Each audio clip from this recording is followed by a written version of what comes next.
Hello guys, good afternoon, happy Sunday sa lahat.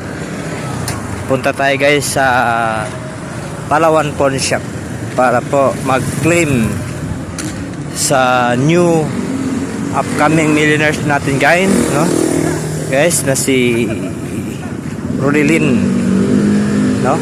Siya po ay may pangarap, no? Siya po gustong magbagong buhay, umasenso, matupad yung pangarap niya. Kaya po siya nag-join sa business natin guys. So kunin natin yung pinadala niya sa Palawan Pawn Shop. Dito guys, tabo sa BITIC, no? Bohol International College, BITIC guys, no? Tabo. So na-miss ko yung guys, no? Kasi dyan po tayo nag-graduate, no, sa BITIC International College, no.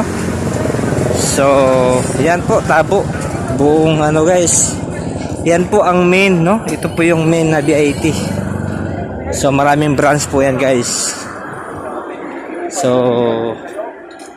magaling yung mga guys. Yan yung building na yan guys, na ginagawa, pinalakihan. So tabo ngayon sa BITIC. Ibig sabihin guys, yung tabo guys, lahat ng sa BIT nag-ipon-ipon, sila guys, mga activities, no?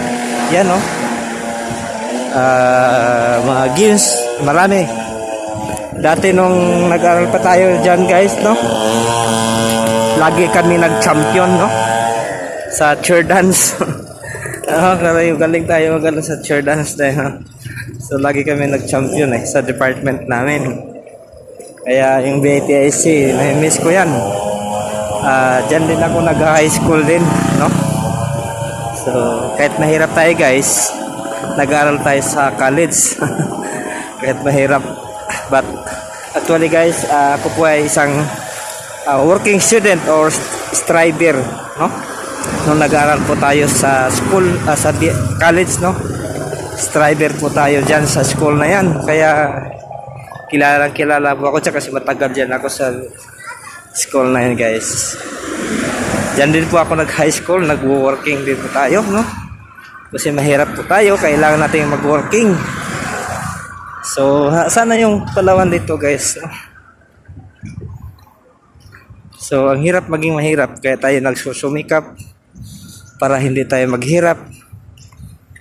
Kailangan nating magninegosyo, hindi yung magtatrabaho. Magtrabaho man tayo, daanan lang natin, huwag nating tambayan. Kasi pag tambayan natin yung pagiging empleyado, walang mangyari sa buhay natin. Dito na ako guys sa Palawan Pawn Shop at mag-claim na ako sa pinadala ng power leader natin na si Rodilyn. So ito guys, ang claims tag. So pirma muna ako, mag-fill up muna ako guys. So bye bye muna. Thank you for watching. Please share and follow.